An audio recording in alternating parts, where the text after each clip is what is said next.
Catus Maximus here. This time I have a vintage 3/8 dual drive breaker bar, sometimes called a hinge head, sometimes called a spinner handle, just because you break the fastener, get it going, of course, straight, and then you can spin it out kind of like a screwdriver.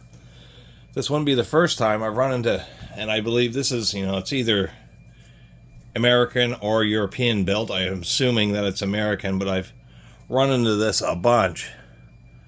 We can see that they did put chromium, vanadium, fully spelled out. So it's going to be 19, I guess maybe even early 1950s, but probably 1960s or later.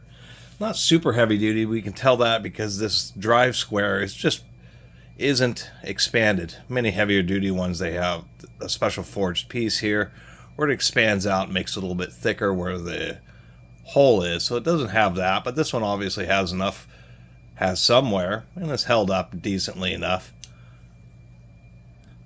But I digress. No manufacturer. Never really understood. Actually, it doesn't even say made new. It doesn't say made anywhere on it. It just says chrome vanadium. But we can tell it's vintage because, one, we have knurled handle and a through hole. And now I'm finally getting to the dual drive portion of this, which is a 3/8 drive lug, male drive square on the end of the breaker bar. I have a few, and they're certainly more common in this style, where they have a female square so that you can use them as an extension with a ratchet, or you can even put an extension on it and give it extra leverage. But this one, and we can see it's actually held up to some hammering too, so not that bad a quality.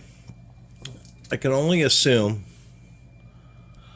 that that's for two purposes.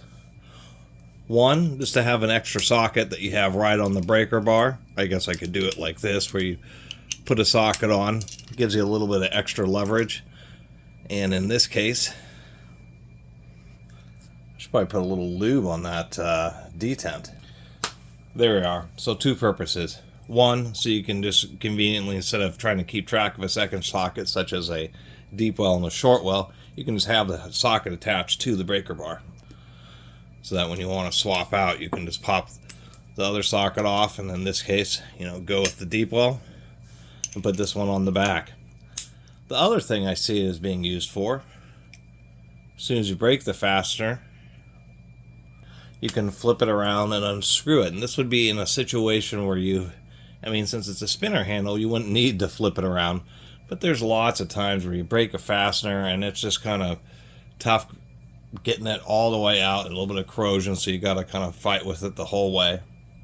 Or one of those fasteners where you'll turn around and periodically hit a spot where it's more resistance, and so that's harder just to spin the handle.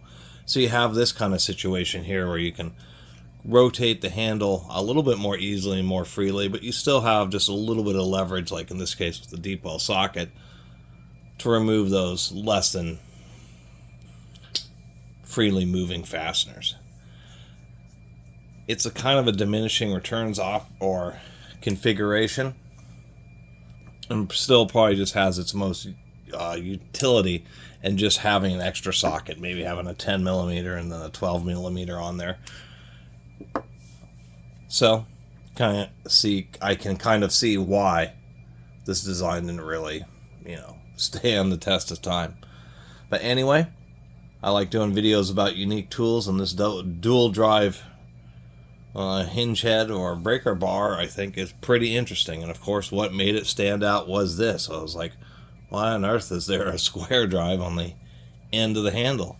And the best I can think of is just simply to hold an extra socket.